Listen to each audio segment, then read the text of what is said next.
Welcome back to Matchbook's Weekend Football Podcast. Adrian Clarke and Mark O'Haire back on board as ever. Gentlemen, unlucky with our best bet double last weekend. Adrian, Liverpool to win in under 4.5 goals. Nice winner. Potentially lucky one. West Ham plenty of chances. But Mark, in Italy, we had 2 goals in Fiorentina Verona. We needed 3 to get the double up. And after 20 minutes it was up, Mark. It was a tough one. Really tough one. I had a really tough weekend, a really tough week in fairness. Been probably my worst form of the season so far.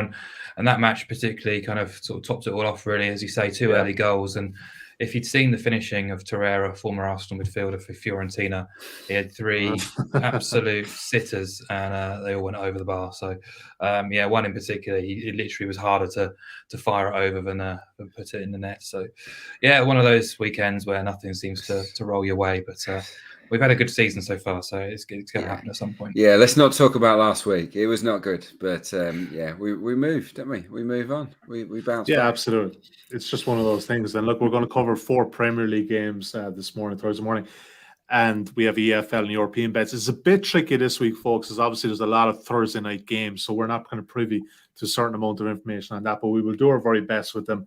But just be conscious of that, obviously, when you're listening to this podcast. We won't be referring to Thursday night's games because we're recording on Thursday morning. That will make us exceptionally good. Just before we get going, if you're watching us on YouTube, please give us a thumbs up, click the subscribe button, or if you're listening to us back on your preferred podcast app, please leave us a preferential review. Say nice things. That gets our content out to a wider audience. Is very much appreciated by me and the lads. All right, guys, let's start Saturday. There's only 3 Premier League games on Saturday. Very unusual feed. It's 5:30 from Old Trafford. Manchester United take on Tottenham Hotspur. The current betting as we have it on Matchbook.com. You can back United here 2.14. Tottenham 3.55. The draw available 3.7. Tottenham getting a quarter of a goal start on the Asian handicap at 2.1. 2 3/4 the main goal line on Matchbook.com. Slightly shaded towards the under. And Adrian, I'll start with you on this one. The thing about it, like both of these teams, right? So I mean, look at Tottenham, right? How do you make a read in this team? Some teams are blowing teams out, some teams they can't win a game, and then you have United, and I reckon there's a lot of strife here. Like we've been kind of anti-United for a fair bit. We haven't been blown away at any stage by them. So this is a really hard game to call because it's hard to have confidence with either side. Really tough game to get a read on. What on earth is going on at Old Trafford behind the scenes? That's what I want to know. What's going on with Ronaldo? What's going on with Rashford, Cavani, these guys? It's not right, but they're such a talented group that they can produce results and they can produce some half decent performances. They were pretty good. I thought it was a little bit overblown how the commentators thought they were sensational in the first half against City. I wasn't seeing that. I thought they were okay. Tactically, they came up with something different and it was working fine. The second half was a major worry for Manchester United. They pretty much gave up. And that is not a good sign. They conceded defeat way too comfortably, and lifting that dressing room on the back of that is not going to be easy. And this is a tough game. Spurs, we know that they've been very good against Manchester City, not so good against the other top sides this season. I've got to say their record against the big boys has been very average, apart from City. But using my eyes, I've watched a lot of Spurs lately. Okay, they didn't turn up at Burnley. Those home defeats were poor, but the Leeds game, the City game, the Everton game, they were tremendous, really, really dangerous. Yeah. Every time they broke forward, they looked like they were going to score. Kane is in sensational form. I think Kane is playing as well as he was at spells of last season, where he was just untouchable. He's got it all. Brilliant. Son coming back into form. Kulusevski has been, really good. Goals, assists, getting himself into great positions. Doherty's made a difference at right back. So I actually think there are quite a lot of positives for Tottenham at the moment, and I can absolutely see them scoring a goal at Old Trafford against this weak Manchester United back four, and it looked weak, didn't it? Last weekend against Manchester City. I think Spurs can can cause them problems. But do you trust Spurs? Can you trust Spurs in a big game? Really, just back to United. United defensively are bad. When Maguire is trending, literally just the word Maguire is trending. What I will say, he's having a terrible season, and as a back four, they just looked but substandard. I thought against Manchester City, but I would like to just mention their home form. And I think this is like a steer towards unders potentially. In 2022, these are the home games. Lost 1-0 at home to Wolves, won 1-0 at home to West Ham, drew 1-1 with Southampton, beat Brighton 2-0, drew 0-0 with Watford. They've been involved in some pretty drab, low-scoring games, Manchester United, on their own patch. There's a lot at stake here, a lot at stake. It's a must-not-lose game, I think, for the two teams involved. So I see this being cagier than it might otherwise be. Under 2 3/4 goals at 1.92 has its merits, I think. I could absolutely see 2 goals, 1 goal, or even a goalless draw here. Even though I think Spurs have got the attack to hurt Manchester United. So yeah, it's interesting. Who knows what Manchester United will bring to the table? My gut says it'll be a draw. I know that's it's a long shot. It's a small play clearly, but my gut says it's a draw. If I was going to have a lean, it would probably be towards Spurs actually, because of the way that they play. Because I think they've got the quality to undo them with Kane, Son, and Kulusevski in such good nick. Spurs plus half a goal then comes very much into my thinking at 1.78. So there are a couple of pointers I think for this clash from my end anyway. Just before I get to Mark, Adrian, I just want to double back a second. Obviously, we're coming off the PSG losing to Real Madrid on Wednesday night, and talks of Pochettino. It's obviously it's potentially he's easing his way to Old Trafford.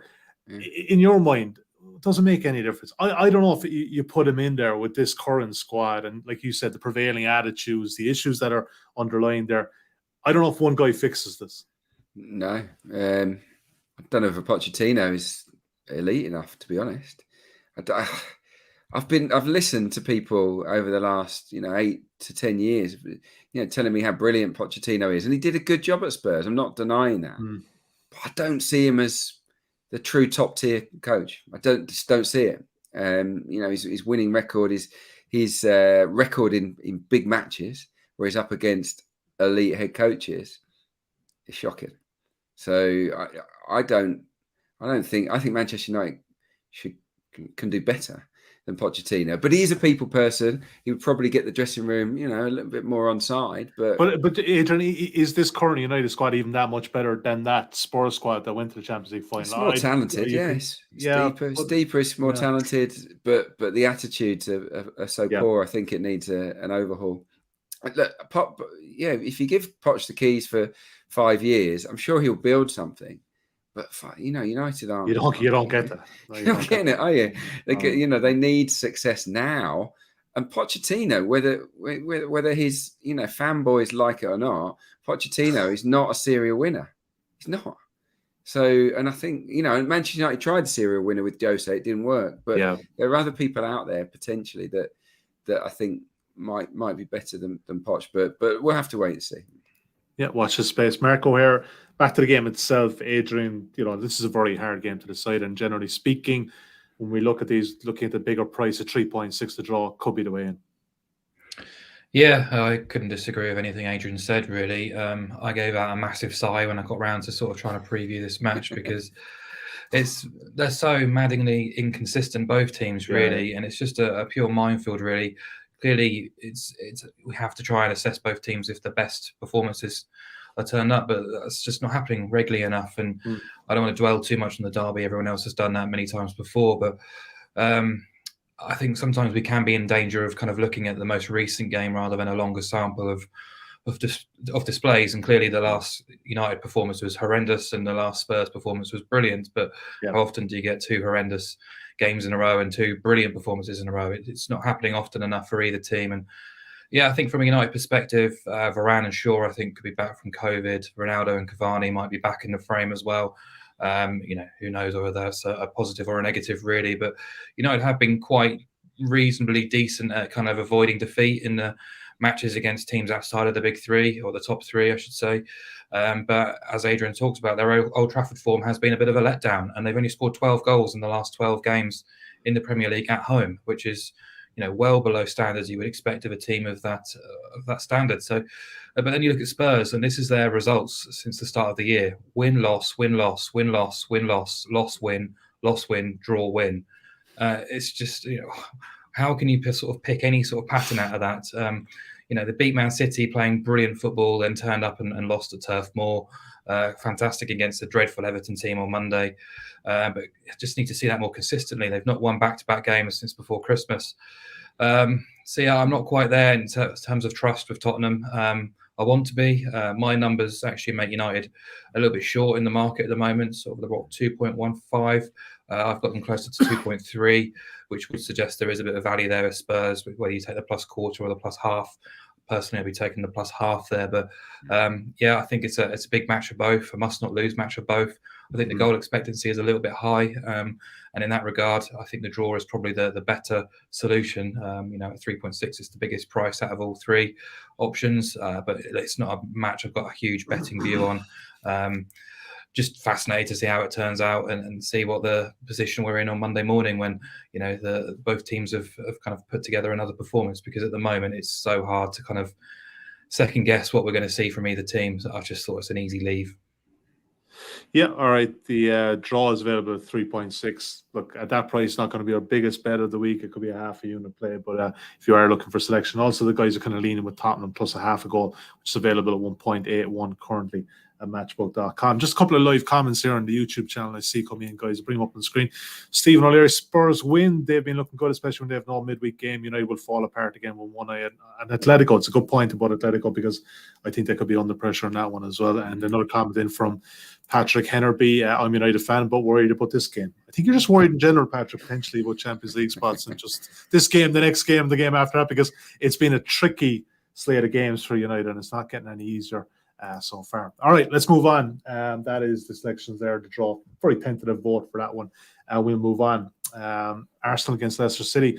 Current betting as we have it on matchbook.com, 1.54. You can back Arsenal. Leicester 6.6. The draw available of 4.7. Leicester getting a 1-goal start in the main Asian handicap lines. Good odds against their 2.06. So even if Leicester lose by a goal, you get your money back with that selection. And 3 is the main goal line, slightly shade towards the under at 1.87. Mark O'Haire, you like a goals angle on this one? Yeah, I do. I think I just want to sort of address the I'm sure many people are looking at Arsenal at 1.55 and thinking they're a bit too short, and you can't trust them at those kind of prices. You can't trust them to overcome a big handicap, and I understand that, but I actually think that the prices are kind of justified, really. I did some digging here on Wednesday. I basically stripped out all the matches and results involving the top 3, and Arsenal come out top of the table, as they are in terms of the actual league table. They've been the best and most consistent team in the Premier League outside of the top 3. 15 wins, 3 draws, 3 defeats. At Emirates, 9 wins, 2 draws, 0 defeats. Also, in terms of expected goals process, they're the most consistent, most dominant team when you exclude the matches involving the big 3. But I've said it, I'm sure, a few times on this podcast over the seasons, but Arsenal just have a great record when odds on in the Premier League, and it's kind of boring itself out again this season. 10 wins, 2 draws, 0 defeats when priced up below even money. But historically at Emirates Stadium, they've been fantastic in this kind of environment. So they haven't finished inside the top 4 since 2015, 16, I think it is. Since then, they've got a 77% win rate at home when odds on. The odds here give them a 65% chance of winning. And I think if you took sort of Leicester's performances across the whole season, I think it's warranted, because I've got them 17th on expected points, 16th on expected goals ratio, with the second worst division in terms of second worst defence in the division according to expected goals against, and their record away when excluding the bottom 6, 0 wins, 2 draws, 6 defeats. I thought they were second best against Leeds last week. Conceded 19 shots. I thought they were very fortunate to win that match. And, they gave away opportunities when they beat Burnley at Turf Moor as well. So I don't think their sort of defensive crisis has been resolved by back-to-back clean sheets. Far from it, actually. The flip side is they have got the quality in forward areas to make their mark against any team in this Premier League season. So, they scored 3 goals at the Etihad. They scored in 21 of their 25 Premier League games. The only game they failed to score away from home was at Anfield.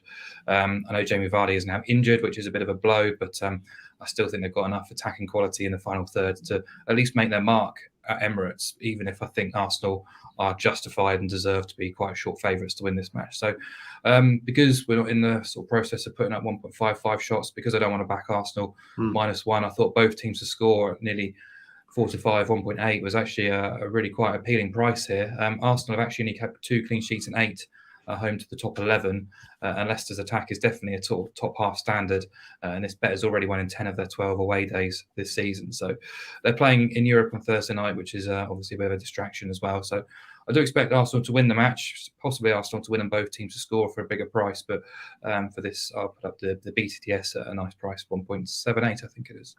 Yeah, 1.78 currently at Matchbook.com. Adrian, just going off your body language there, mate, I don't think there's any major disagreement with you. No disagreement at all. No, I mean, across the last 10 games, Arsenal are top at the form table, so it's been really good. They're passing the eye test as well. Bukayo Saka's in brilliant form. Really enjoying watching him play at the moment. Same for Martin Odegaard, Lacazette. These guys are in good nick. What's changed? That they're playing in a more attacking way. It's more of a 4-1-4-1 system at the moment, which is risky because it leaves Thomas Partey as the sort of sole central midfielder, but it gets players higher up the pitch. So the Arsenal are pressing better, winning the ball higher, and creating a lot of chances and scoring some great goals, as we saw last weekend. The payoff against the better teams is that they get picked off just on occasion. Teams on transition can hurt Arsenal. And defensively, 1 or 2 creaks actually of late. White and Gabriel not quite as secure. Tommy Ass is injured, of course. Tierney's not been in as good a form. So, no, I think both teams to score is a definite runner, given that Leicester almost always score. But you can't trust Leicester at the back. You just can't. I absolutely don't think that their problems are cured. And yeah, the only other bet that I would flag up is Arsenal to win. So I'm like Mark. I'm confident that Arsenal are good enough to win the game. Arsenal and over 2.5 goals. 2.22 is a decent price. That was the one that initially caught my eye, and then I thought I'll play it safe with the BTTS. But yeah, I think if you're expecting Arsenal to win the game and there to be goals, then that is the way forward. The last 8 Arsenal matches, by the way, have averaged 3.13 goals a game, which is really high. Leicester less so, averaging 2.5, right on the nose. So Leicester matches have tightened up a little bit, but Arsenal's have been pretty end to end, and I think this will be quite end to end as well. Even though there's no Vardy, who is always scored against Arsenal. It's just nailed on that Vardy scores against Arsenal, so that's good. That's good news. But they've still got Harvey Barnes in great form at the moment. Daka's a good player, isn't he? Maddison will probably be fit. So yeah, I think they'll score, but I think Arsenal will win. Yeah, all right. So look, both teams to score is 1.78. So let's put that in selection, buddy. Yeah, look, if you're listening to Adrian there, if you go onto Matchbook.com, you will see the goals angles paired with the teams as well. So you could go Arsenal under 4.5. You could go Arsenal and over 2.5, or whatever way you fancy. On that, very, very quickly, I was at the game at the King Power earlier in the season. Arsenal won 2-0, and it's viewed as a really comprehensive professional away win, and they were significantly better than Leicester. They still could have conceded 5 goals. Aaron Ramsdale had an amazing game. He pulled off that save of the season, if you remember.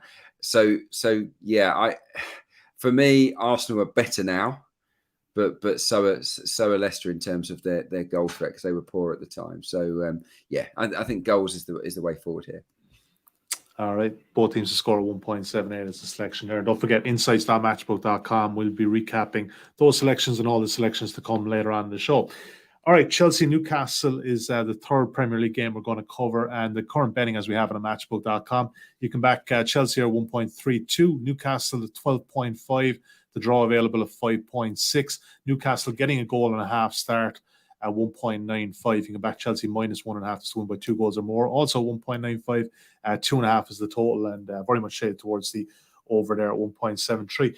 Adrian, it's kind of narrative-laden based question this, but like, we're recording on Thursday morning, and obviously that news of the Chelsea sanctions are coming out. Does it have any effect on the players, you think? I mean, like, they're all professionals, all getting well paid, but it can't really help either. It definitely doesn't help. It's what it will create is an environment where players are thinking, how do I get out? How do I get out? Yeah, the clubs are frozen. They're thinking, well, they can't offer me a new contract. Yeah. There are players looking for new contracts that just aren't going to happen now. So all of those players that were in talks, it's done. That they're leaving. That's not really healthy for the dressing room environment. I think with the fans, with the players, Thomas Tuchel would try and use it to galvanise the group, and it's a them and us, us against the world kind of mentality. And I get that. That's what football managers and football teams do. But the players will be now thinking, am I going to get paid? Where's my next contract coming from? What options are available to me? And that's a distraction. You want, in the race for top four, because it's not secured yet, Chelsea need to be focused, don't they? So this will be a real test of Tuchel's handle on the squad and his man management. Can he get that group together or not? It's fascinating.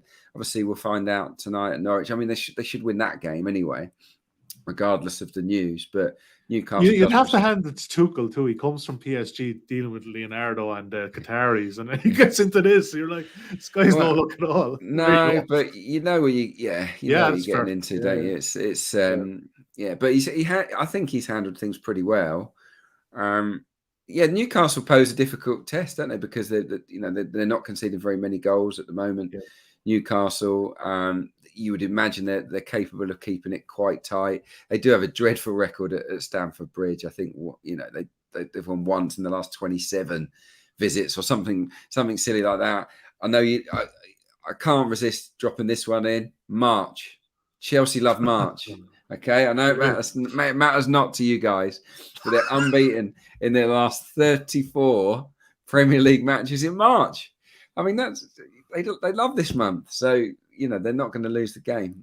We'll go back 9 years, so if we're taking 4 games a month. I'll tell you that the last time they lost in March, 2001. Oh God. The world was a very different place then, Adrian. A home game. Sorry, home game. Yeah. I'm talking about home game. So I probably didn't make that clear.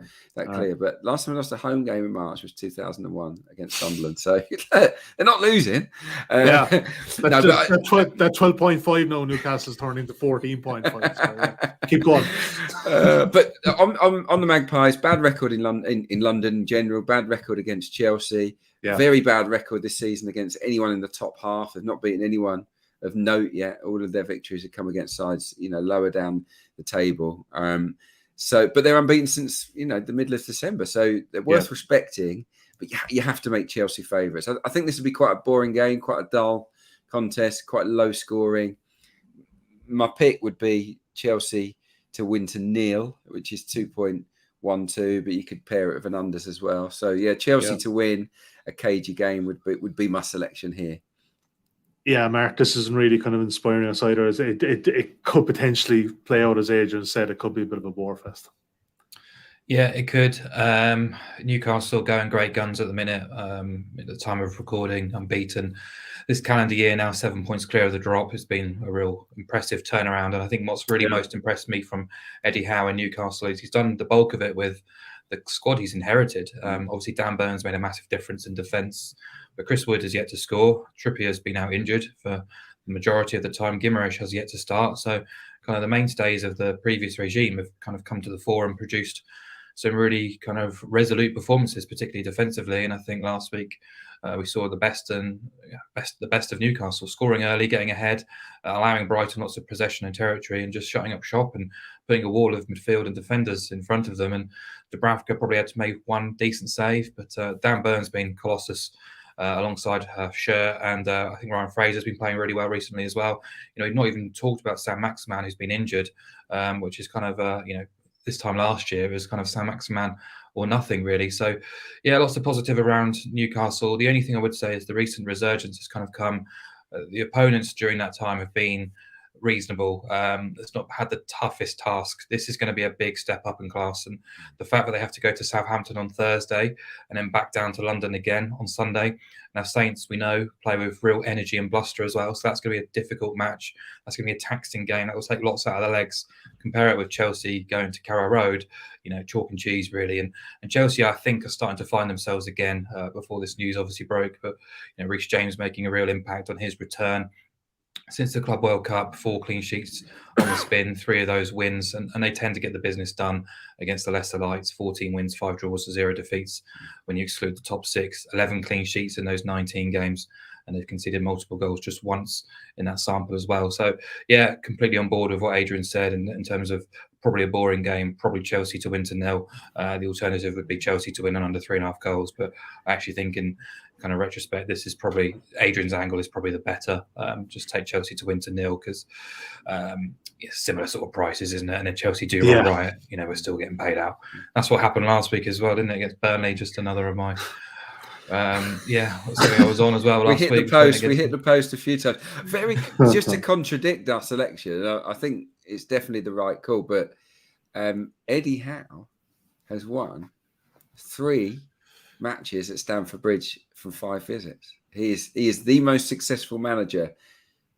You can't come all the way from Newcastle, man. It's a good drive.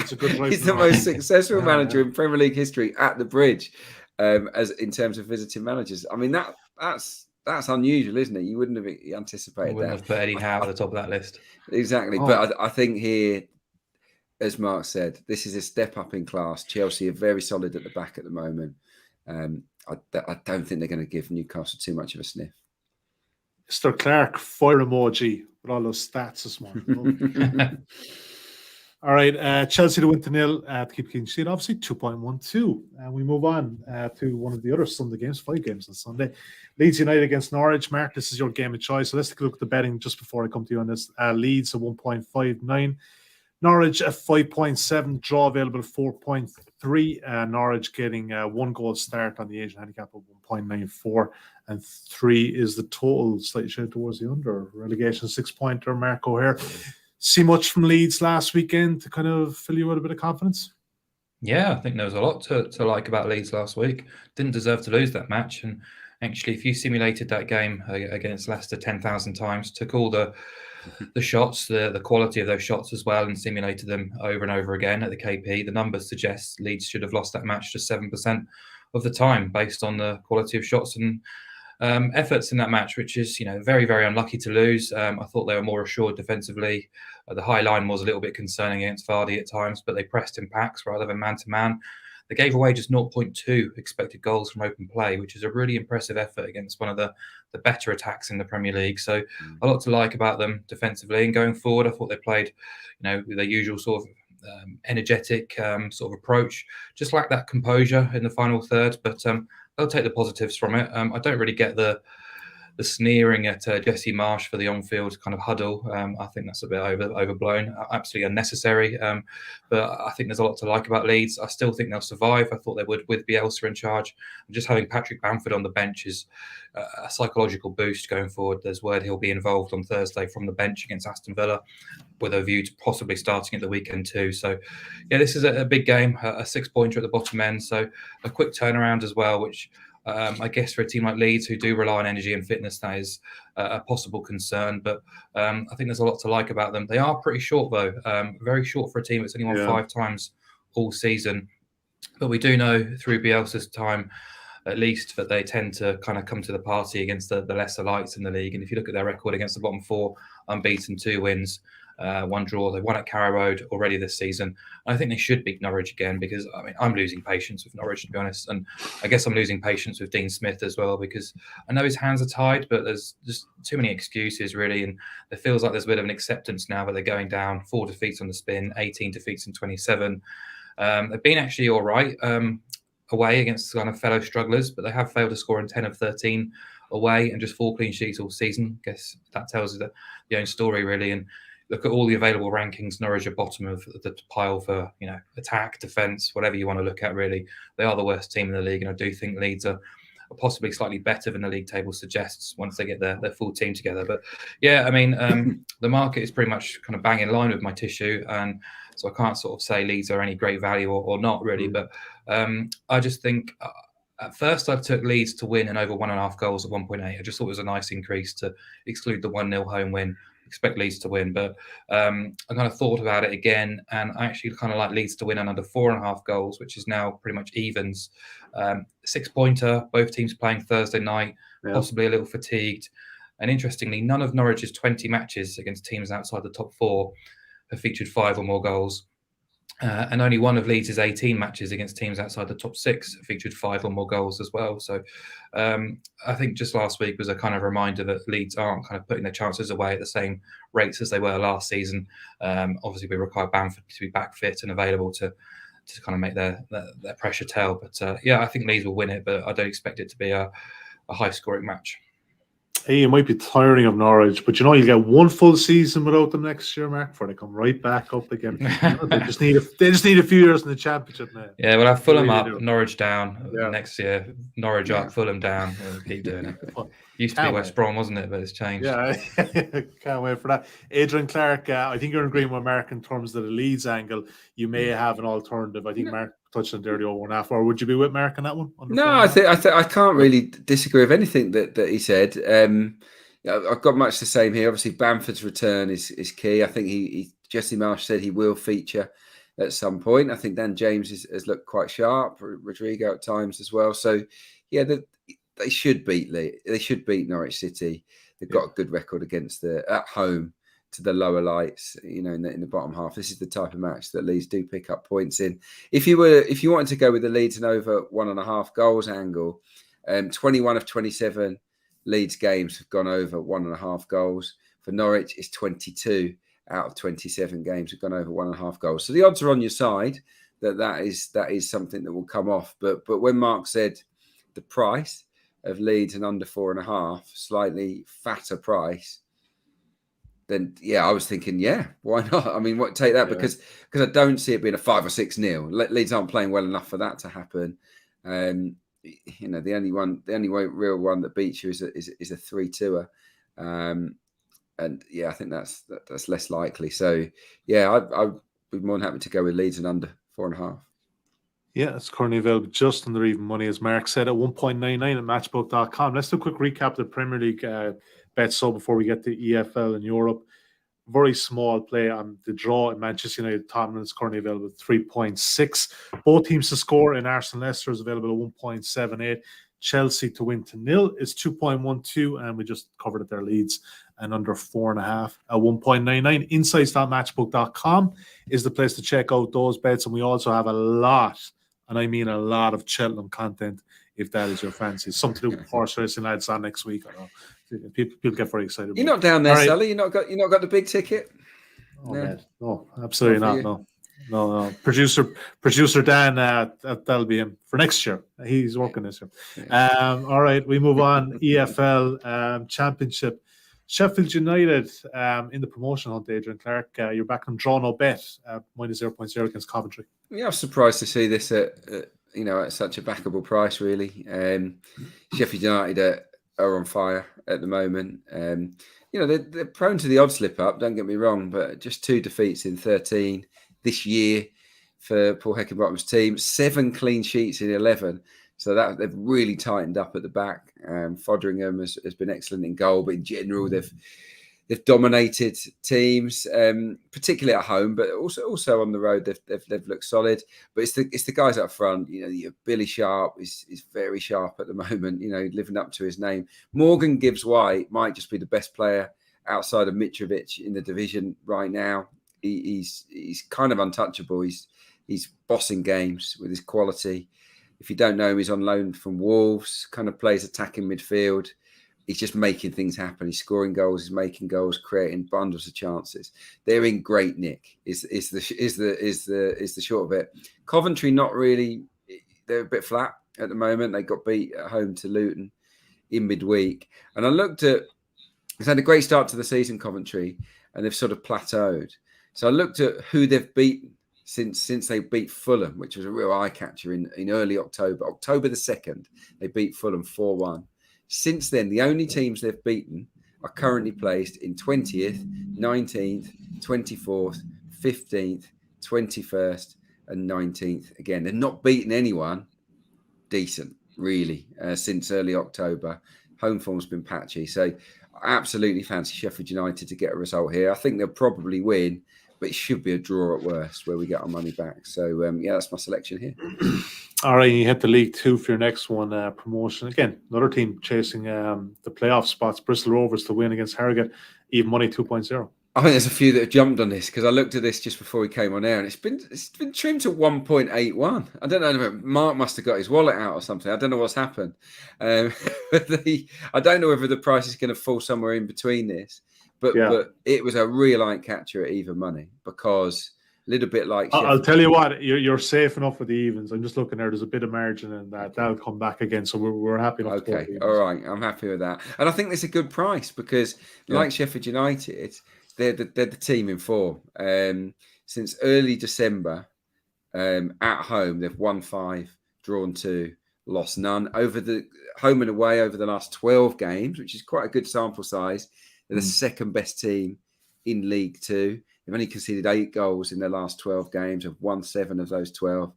The key men are in form. Loads to like about Bristol Rovers, apart from their manager, of course. But Harrogate, a little bit like Coventry, just flattened out a little bit. They were on a sort of playoff push, but that's faded. They're very mid-table now.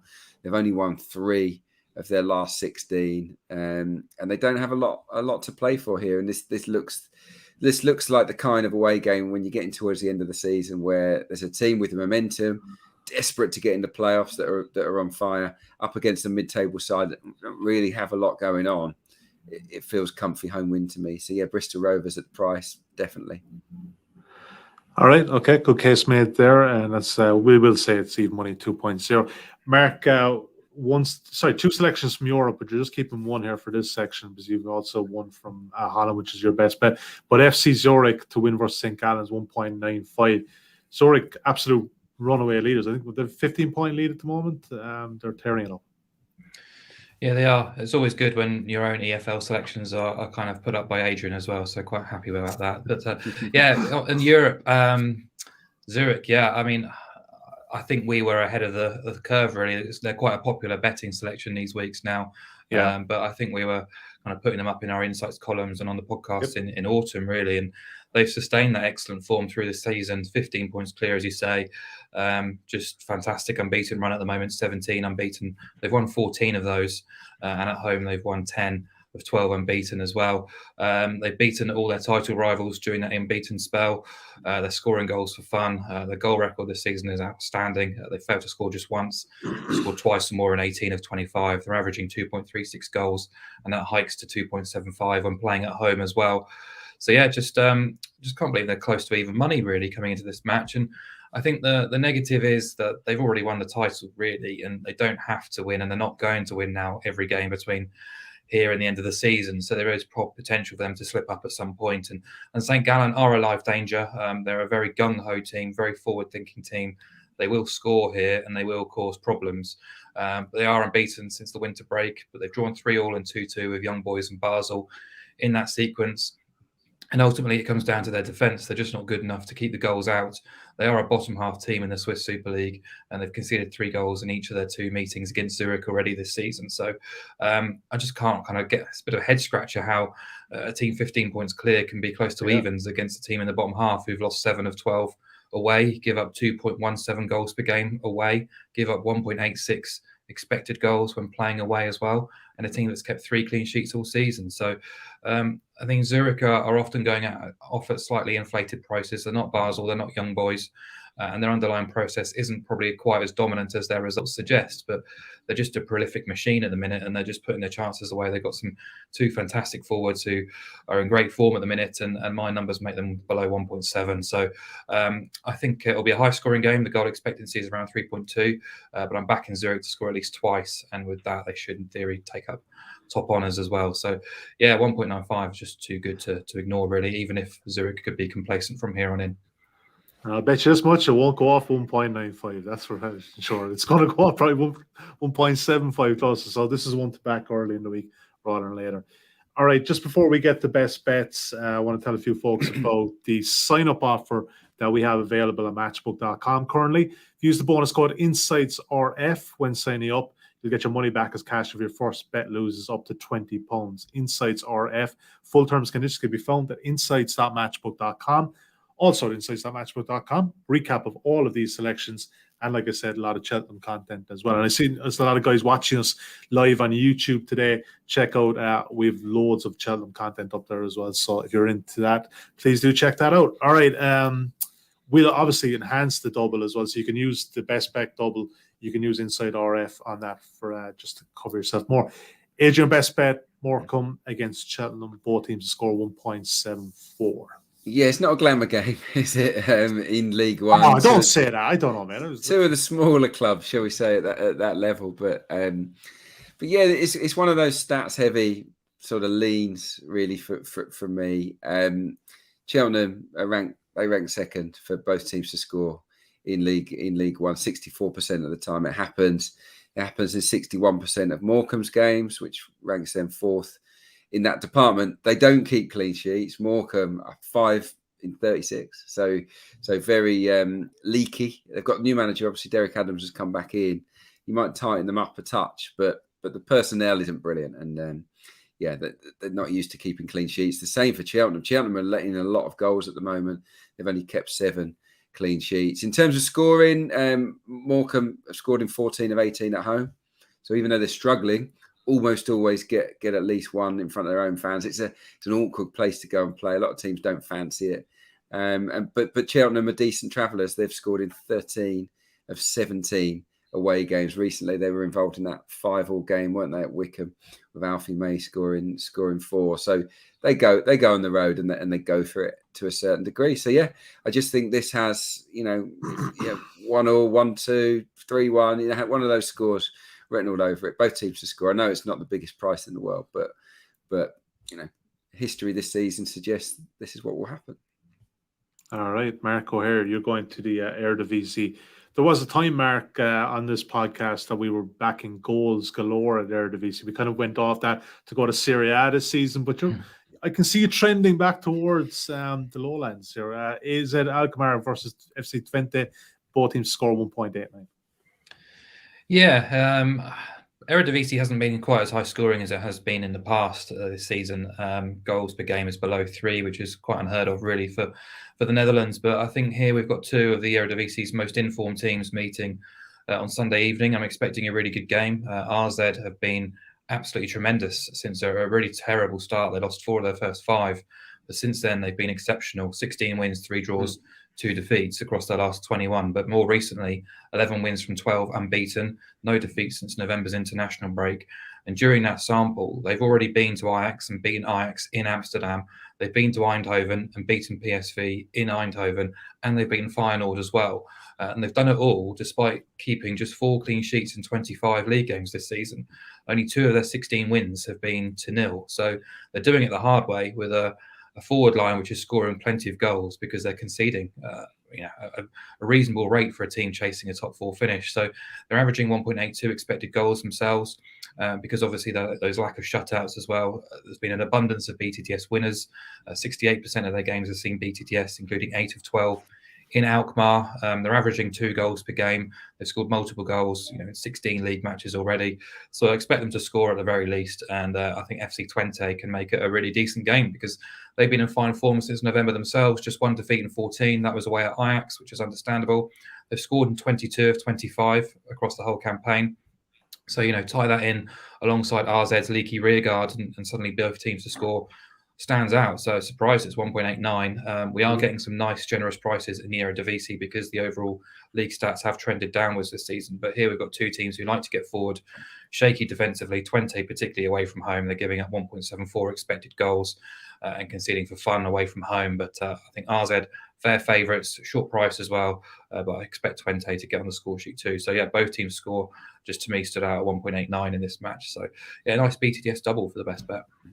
Yeah, speaking of which, you see it there on the Matchbook.com site. 3.25. It's 9-4 in fractional terms, if that's what tickles your fancy. And if you see that better elsewhere, we're recording on Thursday morning. Chances are it could get backed. Chances are it could drift the other way. But please let us know on Twitter. Hit us up on Team Matchbook, at Team Matchbook, or you can hit my own personal account at Sully Matchbook as well. And we will, if you see it better elsewhere, we'll go above it again. That's just what we do here at matchbook.com. We can use the bonus code InsightsRF as well to have a 20 quid free bet on that, because that way, if it loses, you get your money back. It's probably not going. If we're going to Holland and League One for our best bet double, there's a bit of science behind that. Just have a think about that now. We're really stretching it out to get us back on the winning trails. I built it up way too much. Adrian, Mark, my thanks as ever, guys. We're on earlier than normal next week because Adrian wants to go to Cheltenham, obviously. That's at about 8:30, I think, on next Thursday morning. So we'll be up bright and early for that. My thanks to Adrian, my thanks to Mark. Best of luck with your weekend bets, and we'll chat to you then.